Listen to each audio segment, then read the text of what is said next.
Je m'appelle Virgile, j'ai 35 ans, je suis médecin de rééducation fonctionnelle avec une activité qui est un petit peu particulière puisque beaucoup des gens de ma spécialité font soit de la rééducation en neurologie, soit de la rééducation en orthopédie ou en médecine du sport. Moi, je me suis orienté vers deux choses qui sont un petit peu moins représentées. C'est la rééducation en cancéro et la rééducation dans les pathologies vasculaires, artères et veines.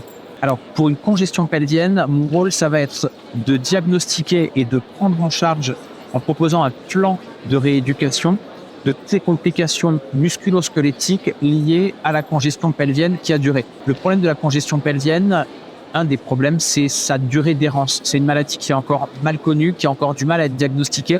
Et puis, elle est un petit peu honteuse dans le sens où un des symptômes principaux, c'est des douleurs pendant la sexualité.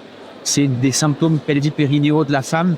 La santé de la femme, on n'en parle pas beaucoup. La santé du périnée, c'est un peu tabou. Alors, t'imagines que la santé du périnée de la femme, il y a encore des progrès à faire. La moyenne, je crois, d'errance diagnostique, elle est aux alentours de 6 à 7 ans. Et en fait, cette douleur de zone, elle fait que le cerveau, il a un petit peu du mal à gérer ça. Alors, il va essayer de déconnecter certains muscles, essayer d'en contracter d'autres, voit ce qui marche pas, et au bout d'un moment, il n'y a plus rien qui marche.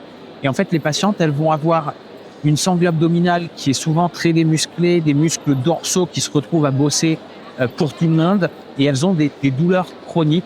Et ce qui est compliqué, c'est qu'une fois qu'on a trouvé leur congestion pelvienne et qu'elle a été traitée, eh ben, elles ont toujours mal.